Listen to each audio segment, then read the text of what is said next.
जय हिंद दोस्तों। जब आदमी गुस्से में आकर अपना आपा खो बैठता है ना, तो सच में वो क्या कर बैठेगा इसकी कोई गारंटी नहीं रहती। मतलब एक पतला आदमी मोटे इंसान को भी अपने से कमजोर समझने लगता है और एक कमजोर देश भी अपने से 5 गुना ताकतवर देश को हराने के बारे में सपने देखने लगता है। ऐसा होता है गुस्सा। इसलिए तो कहते हैं ना, विनाश काले विपरीत बुद्धि। जी हाँ, बात पाकिस्तान की ही कर रहा हूँ, जिसने फिर एक बार अपनी बेइज्जती का बदला लेने के लिए भारत के खिलाफ उल्टी सीधी हरकतें करनी शुरू कर दी है। आप सभी जानते हैं कि हाल ही में रूस के कजाक शहर में ब्रिक्स समिट संपन्न हुई और इस समिट के जरिए भारत को जो संदेश G7 मंच को देना था वो भी दे दिया। लेकिन इस समिट से जितनी नाराजगी अमेरिका को हुई है ना, उससे ज्यादा नाराज तो पाकिस्तान हुआ। वो क्यों? तो इसके पीछे भी बहुत बड़ी वजह है। दरअसल आप सभी को पता है कि ब्रिक्स अब सिर्फ 5 देशों तक सीमित नहीं रहा,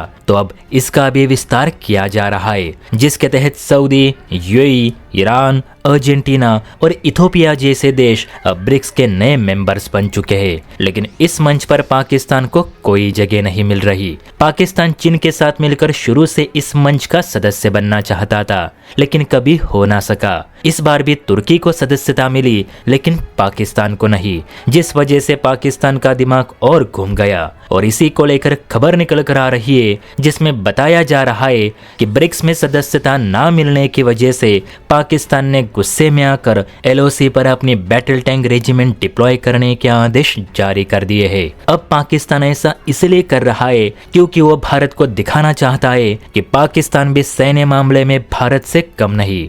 दरअसल दोस्तों, ब्रिक्स का एक रूल है कि अगर किसी भी देश को इस मंच का हिस्सा बनना है तो उस देश को आर्थिक और सैन्य रूप से मजबूत होना जरूरी है, तभी वो इस मंच का असल दावेदार बन सकता है। क्योंकि इस मंच की कंपटीशन सीधे G7 से है, इसीलिए सिर्फ ताकतवर देशों को ही इस मंच में एंट्री दी जा रही है। और पाकिस्तान का हाल तो आप सभी को पता है। पाकिस्तान की ना तो आर्मी भरोसे लायक है, ना ही सरकार, और इनकी अर्थव्यवस्था की तो बात ही अलग है। इसलिए तो पाकिस्तान को इस मंच का सदस्य नहीं बनाया जा रहा। लेकिन शहबाज शरीफ को क्या लग रहा है कि भारत ही जानबूझकर पाकिस्तान को एंट्री नहीं दे रहा, इसलिए पाकिस्तान ने अपनी टैंक रेजिमेंट भेजकर वो कितना ताकतवर है ये भारत को बताने की कोशिश कर रहे।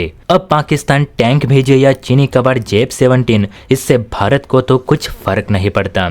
जब तक पाकिस्तान के अंदरूनी हालात नहीं बदलते, तब तक तो पाकिस्तान ब्रिक्स का सदस्य नहीं बन सकता। ये 100% सच है। और रही बात बैटल टैंक की, तो बीते दिनों ही खबर आई थी कि फायरिंग के दौरान पाकिस्तान का जो मेन बैटल टैंक हैदर है, उसकी बैरल फटने से 2 पाक रेंजर्स बुरी तरह से घायल हुए थे। इवन पाक एक्सपर्ट्स तक पाकिस्तानी टैंक्स को खराब क्वालिटी के मानते हैं। और ये टैंक लेकर पाकिस्तान भारत से ब्रिक्स का बदला लेने चला है। इस पर आप ही पाकिस्तान को कुछ सलाह दे। जय हिंद।